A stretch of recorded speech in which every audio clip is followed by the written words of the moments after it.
किसी की विपत्ति की ताकत नहीं कि हमारी संपत्ति और सुख पर आंच पहुंचा सके, पर यह तभी जब आपका अखंड स्मरण चल रहा है। अखंड स्मरण के लिए वाचो वेगम, मनसः क्रोध वेगम, हिंसा वेग, मुदरोपस्थ वेगम, एतान वेगान सहते यस्तु विद्वान निंदाचास्य हृदयम नोपहन्यात्। जो विद्वान उपासक वाणी का वेग, मन का वेग, क्रोध का वेग, हिंसा का वेग, भूख का वेग और जनेन्द्रिय जनित मैथुन का वेग जो सह जाता है, वही महात्मा निरंतर भजन कर सकता है, वही उपासक निरंतर भजन कर सकता है। नहीं, यही वेग आकर उसके भजन में अंतराय पैदा कर देते हैं। ये वेग वाणी का, मन का, क्रोध का, हिंसा का, उदर का, उपस्थ का यदि आप नहीं सहन करते तो ये आपके भजन में बाधा डाल देंगे, निरंतर भजन नहीं होने देंगे। दूसरा, निरंतर भजन करने में जो प्रभु कह रहे हैं आसीत मत्परः, मेरे परायण होकर भजन करो। अब इन वेगों से बचकर क्यों भजन में चलता है तो उसके अंदर एक बात आने लगती है, मैं अच्छा भजनानंदी हूं। जहां ये बात आई तहां वो दूसरों जो वैष्णव है, महतजन है, महात्मा जन है, वो टीका टिप्पणी करने लगता है उनकी। ये होता है, अपने में श्रेष्ठ भाव आने पर दूसरे साधकों की, वैष्णवों की, महापुरुषों की, महतजनों की वो टीका टिप्पणी करने लगता है। ऐसा क्यों, ऐसा, ऐसा क्यों, ऐसा। ये आपके भजन को ही रोक देगा। निरंतर भजन चलने की तो बात जाने तो भजन से ही विमुख कर देगी ये वृत्ति। ये 6 बातें संतों के प्रति नहीं करनी चाहिए। वो वेग सहो और ये बात भूलकर अपनी वाणी पे न लाओ। बास निरूपण, किसी भी संत महात्मा वैष्णव के विषय में ऐसा कहना, ये तो महलों में रहते हैं या ये तो गांव में रहते हैं, ये तो इनको तो गंगा किनारे या स्मशान में कहीं खंडहर में रहना चाहिए, बाबा जी हैं ऐसे वैसे। वास निरूपण करना, तभी जब अहम जागृत होता है तो संतों के प्रति टीका टिप्पणी शुरू हो जाती है। वास निरूपण, किसी भी संत महात्मा वैष्णव के प्रति उसके वास के विषय में बोलना। दूसरा, ज्ञान निरूपण, किसी संत वैष्णव के प्रति ऐसा, ये पढ़े लिखे तो है नहीं, शास्त्रों का इनको ज्ञान तो है नहीं, भेष बना लिया, बस पेट भरण पोषण के लिए घूम रहे, कोई इनको ज्ञान तो है नहीं। क्या भजन करेंगे, क्या विचार करेंगे जब इनको पढ़े ही नहीं है, शास्त्रों का ज्ञान नहीं है, तो क्या ये भजन करेंगे। ज्ञान निरूपण। तीसरा, जाति निरूपण, अच्छा ये अमुक जाति के हैं, हाँ तभी चाहे जितना बेस रख ले, नीच जाति का तो नीचे जाति का रहेगा ना। ऐसा महान अपराध, ऐसा सोचना, ऐसा बोलना, ऐसा देखना, ये महत अपराध है। और ये हम लोग ध्यान नहीं देते, फिसल जाते हैं। एक बार एक जगह महात्माओं की पंगत लगी हुई थी, तो उसमें एक महात्मा को पंगत लगवाने वाले में जो श्रेष्ठ थे, उन्होंने एक थप्पड़ मारा और निकालने लगे। वहां हमको भी सेवा दी गई थी, पत्तल उठाना और पोछा लगाना बाद में। तो परुषाई जब होती थी तो उस समय खड़े रहते थे। तत्काल गए, हमने कहा आपने क्यों थप्पड़ मारा? तो उन्होंने जाति निरूपण किया कि इस जाति का है, तुम नहीं जानते हो, और ये साधुओं की पंगत में बैठा है, उनका आचार्य परंपरा का तिलक लगाए हुए है और भेष धारण किए हुए है। आप आचार्य परंपरा की प्रधानता रखते हैं या जाति की प्रधानता रखते हैं? वो महात्मा अश्रु प्रवाह करने लगे कि क्या मेरे को भगवान का भजन करने का अधिकार नहीं है? क्या मेरे को भगवत प्रसाद पाने का अधिकार नहीं है? जब हमें गुरु ने वस्त्र दिया है, भेष दिया है, तो हम संतों की सभा में उन्हीं की आज्ञा से बैठे हैं। वैसे हम इस योग्य नहीं हैं, पर बैठे हैं। उनकी दैन्यता देखकर तत्काल उनको हृदय से लगाया और उनसे कहा कि दोबारा ऐसी गलती ना हो। ये क्या मर्यादा है वेश के ऊपर? और उनके चरण पकड़े, एक बार इनको क्षमा करके आप बैठ जाइए, आप प्रसाद पा लीजिए। उस समय भागवती का आवेश में बोले, उनकी सामर्थ्य नहीं हुई दोबारा उनको वो प्रसाद पा के निकले। मन में ठान लिया कि झोला उठाओ और भागो यहां से। नहीं, जहां संत का अपमान हो वहां नहीं टिकना चाहिए। तो भूल हो जाती है। राजसूय यज्ञ में भगवान ब्रह्मा से लेकर के सब ईश्वर कोटि के महापुरुष पधारे थे, जिसमें स्वयं सर्वेश्वर भगवान श्री कृष्ण विराजमान थे। और उस पवित्रता का क्या वर्णन करना, जहां साक्षात धर्मराज विराजमान है वहां अपवित्रता का प्रवेश नहीं हो सकता। लेकिन यज्ञ की पूर्णता नहीं हुई थी। यज्ञ की पूर्णता स्वपच वाल्मीकि के चरण धोकर रसोई में पवाने से हुई थी। स्वयं भगवान श्री कृष्ण चंद्रजू ने ऐसा आदेश किया था, जिन्होंने स्वयं गीता जी में कहा, चातुर्वर्णम मया सृष्टा गुण कर्म विभागशः। लेकिन यदि वो भगवद अनुरागी है तो चातुर्वर्णम मया सृष्टा का सिद्धांत नहीं लागू होगा। भगवान व्यास देव जी कह रहे, अहो वत्स पचतो गरीयान यज्जिभ्यागे वर्तते नाम तुभ्यम। यदि राधा राधा कृष्ण कृष्ण जिभ्या से निकल रहा है, वो चांडाल भी है, तो उसका चरणामृत लेके पीना चाहिए। इसलिए हरिराम व्यास जी कहते हैं, व्यास मिठाई विप्र की तामे लागे आग, वृंदावन की स्वपच की जूठन खइए मांग। व्यास रसिक तेई बड़े ब्रजते अनत न जाए, वृंदावन की स्वपच लो जूठन मांगे खाएं। ये जाति निरूपण संत के प्रति करना महत अपराध है। और ये जब जाति का अभिमान बना हुआ है तो भगवत दासत्व का अभिमान कैसे आ सकता है? किसी भी मार्ग में हो, आगे चल करके सब लय हो जाता है। ये देहाभिमान के अंतर्गत आता है। देह ही तो जन्मी है जाति में, ये स्वरूपाभिमान थोड़ी है, ये देहाभिमान ही है। इसलिए वैष्णव के सबके एक ही गोत्र है, अच्युत गोत्र। अपने सब रसकों के एक ही गोत्र है, हरिवंश गोत्र। अगर हम जाति पक्ष में चले जाएंगे तो भगवत पक्ष से हट जाएंगे। तहां जाति कुल नहीं विचार, कौन सुत्तम कौन गंवार, सार भजन हरिवंश को। और यारस मगन मिटे भवत्रास, सुनहु रसिक हरिवंश विलास, श्री हरिवंश गाय।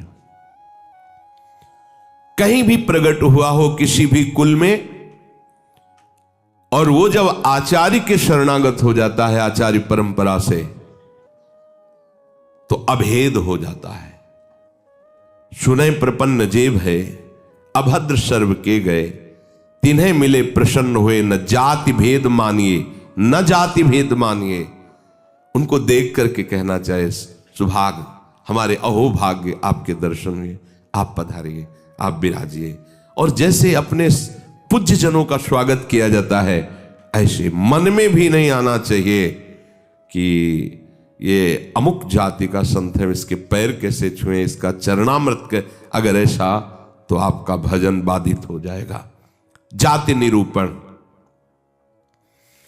यही गलती हो गई थी दंडकारण्य के ऋषियों से श्री माता सबरी के प्रति। एक तो स्त्री जाति और दूसरी भीलनी। कैसे हम महाब्रह्म ऋषियों के बीच में बड़े बड़े कीड़ा पड़ गए थे, सरोवर के जल का प्रयोग नहीं कर सकते थे, सब अशांत थे। और भगवान श्री राम ने माता सबरी को सौभाग्य दिया ऐसा जो ब्रह्म ऋषियों को भी नहीं मिला। इसलिए कभी किसी संत के जाति निरूपण न करें। ये बिल्कुल देखो, हम सब प्रभु के अंश हैं। कर्म के अनुसार शरीर में आए, कर्म के अनुसार कुल में जन्मे, लेकिन हमको वो लेके थोड़ी बैठना है। हमको तो अपने प्रीतम के पास जाना है। हम ये कुल कर्म को लेके, जाति धर्म को लेकर के, शरीर को लेकर बैठे रहेंगे तो अगला जन्म निश्चित हो जाएगा। हमें प्रभु के पास जाना है। जो ही ये बात सोचकर आगे बढ़े तो आप केवल प्रभु के हो गए, खत्म खेल। बस सृष्टि चक्र के खेल के लिए है चातुर्वर्णम। भगवत मार्ग में जे ही आरूढ़ हुए तो वो शरीर राग हटा, भगवत अंश हो। जितने ब्रह्मा जी पवित्र हैं उतने तुम्हारा स्वरूप पवित्र है। जो भगवान शंकर का स्वरूप है वही तुम्हारा स्वरूप है। स्वरूप में अंतर नहीं है, अंतर है देह में। स्वरूप तो सबका एक ही है, भगवत स्वरूप है, सब आत्मस्वरूप है। चौथा, वृत्ति निरूपण। किसी महात्मा को देख के कहना है ना हाथ में माला है, हमें खास तो भजनानंदी तो लगते नहीं, पड़े रहते हैं, इधर खाते उधर खाते, भंडारा खाते डोलते हैं। बिल्कुल नहीं। तुम क्या जानो, क्या जानो कौन सी क्या वृत्ति है। एक भजन की ऐसी भी वृत्ति होती है जिसमें माला विक्षेप होता है। भजन में सहायक माला होता है, और एक भजन की ऐसी वृत्ति होती है जिसमें माला विक्षेप होता है। अगर कभी उत्साहपूर्वक ले भी लिया जाए तो 10-5 मिनट से ज्यादा नहीं चलेगा, और रख जाएगा। स्वाभाविक छाया हुआ है। अब वहां मन का चलाए तो विक्षेप पड़ रहा है, गिनती करे तो विक्षेप पड़ रहा है, चल रहा है। अब आप क्या जाने, आप माला देख के तो जान जाते हैं कि जप हो रहा है, लेकिन बैठे हैं, टहल रहे हैं, तो आपको लगा खाली टहल रहे हैं। नहीं, ऐसा नहीं। संतों को जानना बड़ा कठिन होता है। एक बार गुरु जी की सेवा में सुकुमारी शरण थे, जे ही लाडली कुंज में प्रवेश हुए तो महाराज जी का दुर्गंध आ रही। ऐसे देखा और कहा, वैष्णव अपराध करके आ रहे हो क्या? उन्होंने, महाराज जी हम साबुन लगा के नहीं नहाते तो शायद शरीर से दुर्गंध। बोले वो दुर्गंध नहीं, ये वैष्णव अपराध की दुर्गंध है। गुरुदेव ने कहा, महाराज जी सावधान रहते हैं, कोई वैष्णव अपराध तो नहीं। नहीं, हमें महसूस हो रही है। आप पहले वहीं खड़े रहिए, बताइए क्या वैष्णव अपराध किया है। भजन का क्या प्रभाव होता है, बहुत सूक्ष्म है, बहुत सूक्ष्म। महापुरुषों के हृदय से ही पता चलता है ना। प्रारंभ में था तो पंडित बाबा की वाणी पढ़ी तो तन्मयता एकदम पंडित बाबा में हुई। तो दूसरे दिन सेवा में गए तो उन्होंने कहा कि हमारे चिंतन में कृष्ण बलराम आए, तुम्हारे सिवा और किसी का यहाँ आना नहीं है। तो हम कहा, महाराज जी पंडित बाबा का चरित्र पढ़ रहे तो एकदम उसमें तन्मयता एकदम। बोले हाँ, तभी आया चिंतन में। तब कितना सूक्ष्म, मतलब ये सबके समझ में की बात। परिक्रमा दे रहे थे जगन्नाथ बाबा की कुटिया, दोपहर में देखा महाराज जी गायब। देखा तो अप्सरा कुंड में ध्यानस्थ एक वृक्ष के नीचे बैठे। महाराज जी वहां से क्यों चले आए? बोले इतनी जोर के गोपाल मंत्र के वहां परमाणु सिद्ध पुरुष थे ना, तो हमें विक्षेप पड़ रहा था निज मंत्र में, इसलिए हट के चले आए। वहीं हम पढ़े, हमें कुछ पता नहीं चल रहा। आपका कितना सूक्ष्म, प्रवेश करते ही कह दिया आप वैष्णव अपराध करके आ रहे हैं, दुर्गंध आ रही। वो हाँ महाराज जी, अगर ये वैष्णव अपराध है तो फिर वो एक समोसा बांट रहे थे तो एक संत बार बार समोसा ले और खाते जा रहे थे, फिर लेते जा रहे थे, तो उसने धक्का मारा और दबकाक भगा दिया। तो हमें लगा कि कैसे संत हैं, ये समोसा के लिए बार बार हाथ फैला रहे हैं। तो बोले उनको जानते हो? बोले हाँ, प्राय वो दिखाई देते हैं बिहारी जी की गली में। बोले जाओ, महाराज जी ने पैसा दिया 50 रुपये उस समय, अगर जाओ समोसा खरीदो, उनको दो और उनके चरण पकड़ो, उनसे कहो कि आपके प्रति हमारी ऐसी मलिन बुद्धि हो गई थी, आप हमें क्षमा करें, फिर सेवा में आओ। कितना सूक्ष्म है महापुरुषों का सुरक्षा कवच। किसी भी संत के प्रति, वैष्णव के प्रति, ये तो पड़ा रहता है, तो कभी माला नहीं लिए, तो कोई भजन ध्यान करता नहीं, इस प्रकार से उसकी निंदा करना, ये वृत्ति निरूपण है। पांचवा है स्वरूप निरूपण। इनके चेहरे में कोई तेज तो है नहीं, हमें लगता है कोई महात्मा तो है नहीं, बनावटी ही लग रहे हैं, कोई आकर्षण तो है नहीं इनके चेहरे में, सच्चे साधु नहीं हैं, ऐसा वैसा नहीं। आप क्या जानते हो, ये राख से ढकी हुई आग है, राख हटे तब पता चलेगा। अगर चेहरे से ही महात्मा की पहचान होती तो जड़ भरत जी को पहचान लेता रहुगण।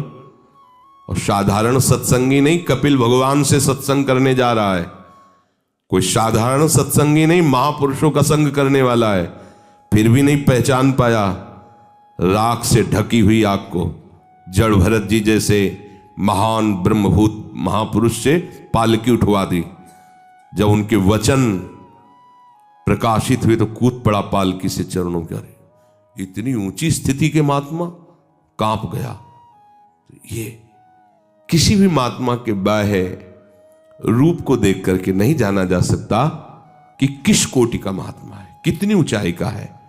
इसलिए इनमें तेज नहीं है, इनका चेहरा कोई आकर्षणकारी नहीं है, ऐसे कोई साधारण लगते हैं, कोई सच्चे साधु तो है नहीं, ऐसा नहीं करना चाहिए। छठवां, धातु निरूपण।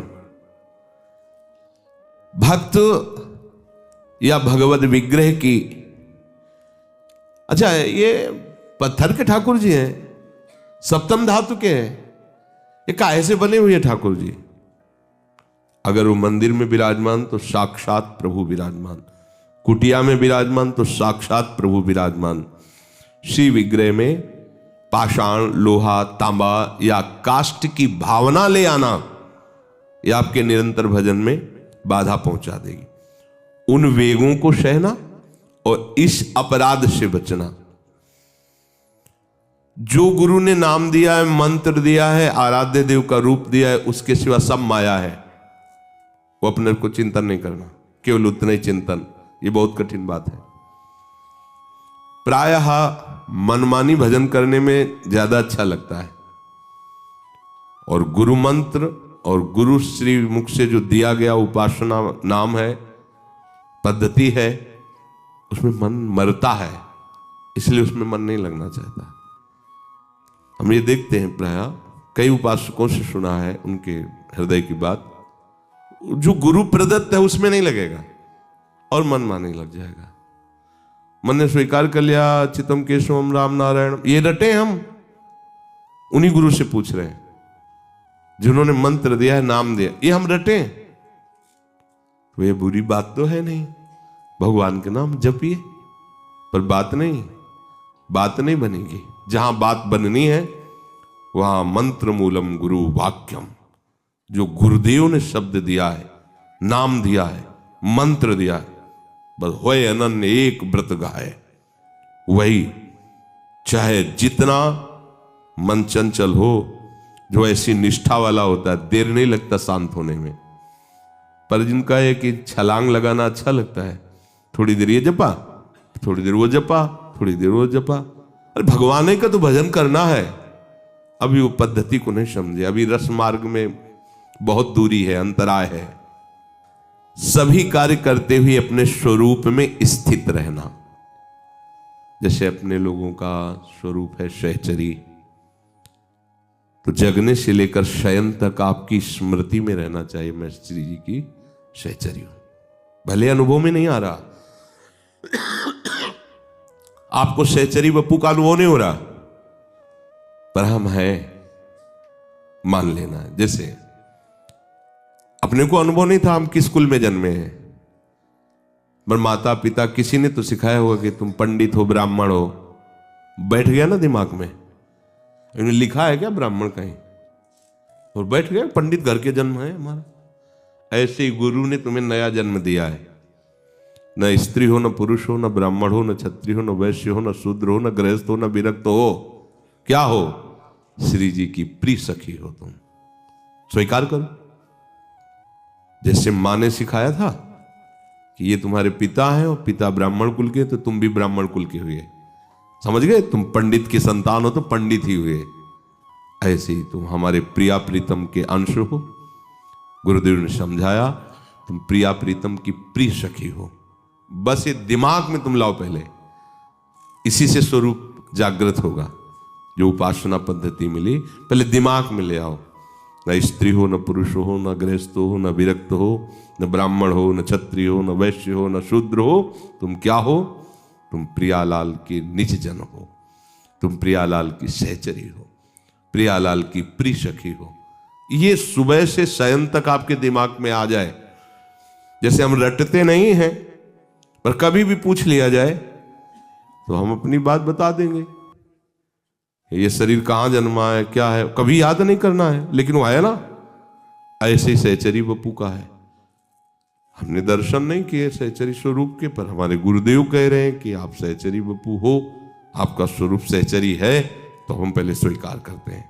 उठते बैठते चलते फिरते आपके दिमाग में बात बैठ जाए कि मैं श्री जी की प्रिय सखी हूं, युगल सरकार हमारे प्रीतम हैं, और पीछे की जो बातें की गई वो हमारे जीवन में ना हो, तो भगवान जो कह रहे हैं आशीत मत परहा, मेरे परायण होकर बैठ जा, अर्थात आप निहाल हो जाओगे। भगवद आश्रित भगवत परायण वर्तमान में ही आनंदित होता, भविष्य की बात नहीं होती।